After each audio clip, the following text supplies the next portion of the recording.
Hey, and welcome back to the channel. This is Darren Lee with Growers Direct. And we're here with Toby, and Toby's with Vital Earth, just outside of Big Sandy on Highway 80 here in East Texas. And man, when you look around at what these guys do and all the different mixes, if you go into the big box stores and you see all these different bags, well, these guys are the guys that create that. And so they've offered to let us walk through the yard here and discuss some of the differences and the process that they go through to create these different mixes. For, I guess you guys have got a general potty mix, you've got an azalea mix, you've got a compost, and just a variety of different things. So if you're out here in East Texas and you're looking for a great place to buy soil in bulk, this is absolutely a fantastic place. They serve the general public, and you bring your trailer in and you discuss what you're looking for, and they help you out. And so, Toby, can you kind of step us through maybe the process that you guys go through? I see these giant tubes here. It's your backyard composter, only on a larger scale. It can process material much faster. It basically does what nature does on its own, but speeds it up by giving it an ideal composting environment. We can control the moisture, we can control the feedstock. By turning it, you're getting both a biological as well as mechanical degradation, and you're also controlling your oxygen CO2 levels. Then once it's composted through, it has separate chambers that it'll step down through, and as it goes through there, it will continue to break down, and the microbes in there just are eating away, and then at the end it'll drop out onto a conveyor, go through a screening process, then it'll go back out here to a finishing area where the compost will then finish out through windrow turning, and then it's ready to go to these. And that cuts the process, the time it takes to break this soil down. Instead of taking months to process, you can cut it down to just a few days. Right. Because when it's in a static pile, it's not getting that oxygen throughout. It's not moving the microbes to the food. And the microbes are what's breaking it down. Right. And so you need that constant turning. Right. Because basically the microbes, they eat their way to where they're going. Right. And then just continue to multiply. But they have to have plenty of moisture, plenty of oxygen. And do you have a way of measuring that as it's going through the process, what the moisture level is? And we do. We'll pull samples and test that and make sure your moisture levels are correct. Right. We try to maintain a certain level of material in there at all times. Right.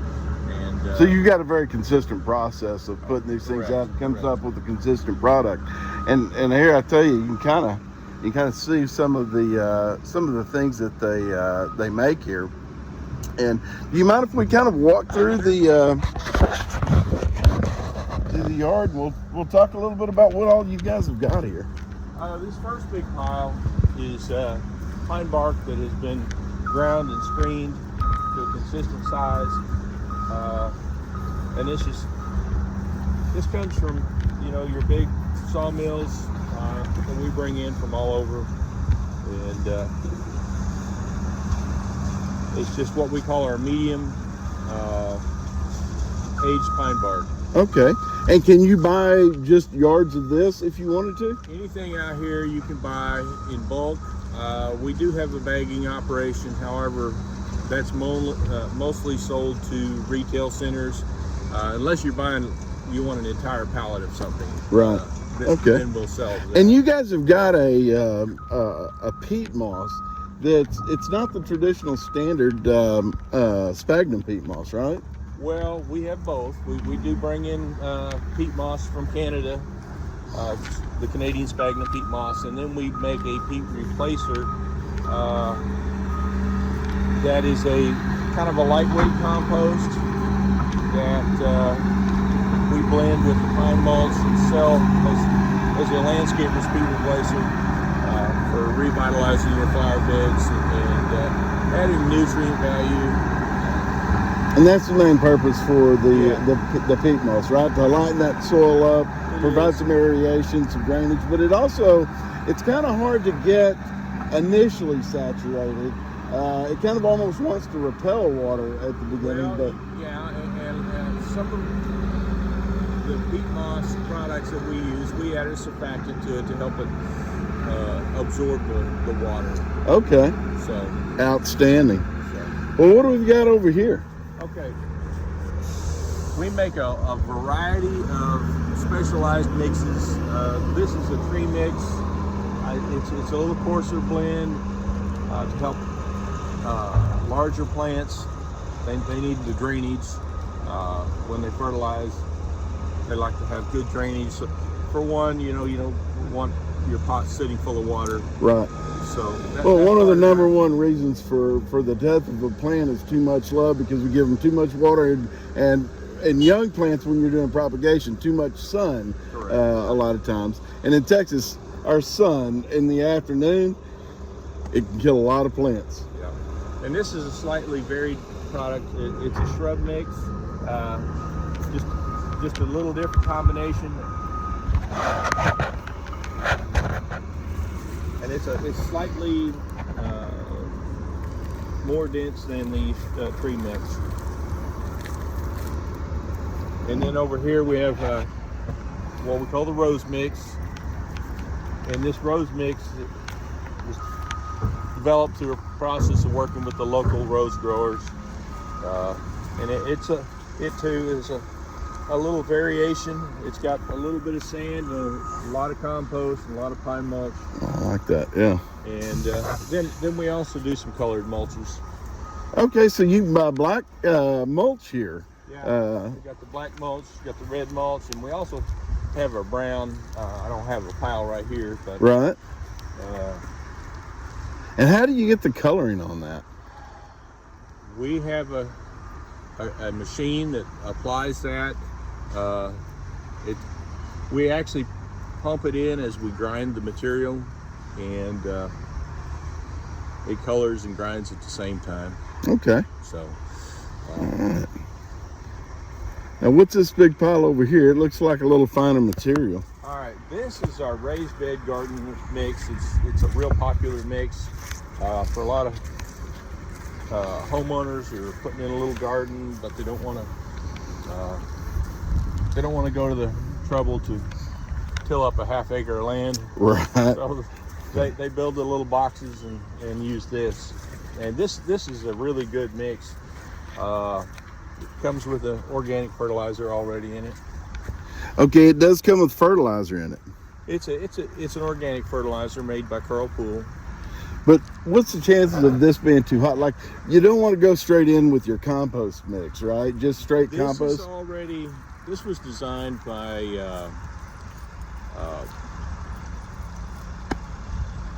I hate it when you just... Yeah, just pull the plug, yeah. The garden club, it's a garden, East Texas Garden Club. Okay. I can't think what the right term is. Right. Anyway, they put together the mix design for this, and so we made it according to their specs. Okay. Is it safe to plant young plants, freshly propagated plants? It is. Yeah. Once you just put it in your box and put them in there, and y'all call this what? It's raised bed garden mix. Raised bed garden mix. All right, outstanding. Yeah. I think that's actually what I'm going to pick up today while I've got the trailer here. Yep. And then we have we have compost that we make. And what all goes into your compost? Well, this is a blend of we take a hardwood sawdust, add in chicken litter, lime, trace minerals, and it goes through the process I was telling you earlier with the digester. Right. And so it's okay. well, But this is still a little bit hot, especially for younger plants and stuff like that. You want to mix that in. You want to mix it in with your soil. And now any organic material that's been piled up for a while has heat. Right. And so when you first put it out, you need to let that cool down to ambient temperature before you start planting in. Right. But this does need to be blended with your soil rather than trying to use it straight. Just straight in. Yeah. Okay. Now these are some big piles. Yeah, this is all of the compost here. Okay. This is all composting material. Yeah, and that big mound over there, that is where it kind of starts, isn't it? It is. That's where we start the blending process over there, and then all that's a feedstock for the digester. Okay. And what are these big bales right here? that is the Canadian sphagnum peat moss, and that's the way it comes in from Canada. Okay. And what is the other peat moss that you guys have? It's a hydro peat moss or something? Well, we have a hydrofiber, which hydrofiber is a blend of it's a wood fiber actually. Goes through a long process. It's kind of a cheaper version. Well, I say it's cheaper. It's not really cheaper than peat moss, but it's, you know, when you can't get the peat moss, they well, and there's kind of a battle on the peat moss. Is it really a resource that can be consistently consumed at the rate that we're doing it? But they did a study in Canada, and we're only using about 2% of the rate that it's producing. Mm-hmm. So right now, more sphagnum peat moss is actually being produced considerably than more's being produced than is being consumed by about 98%. And so I think a lot of that was the cocoa market tried to compete with the sphagnum market. And, you know, here's the reason to use us. Yeah. Now, when you go with the cocoa, though, it has a tendency to can have a high salinity rate unless it's been rinsed, right? Right. And it would say on the packaging whether or not it's been rinsed, I guess. Yeah, we don't use a lot of the core. We use either the peat moss or the hydrofiber.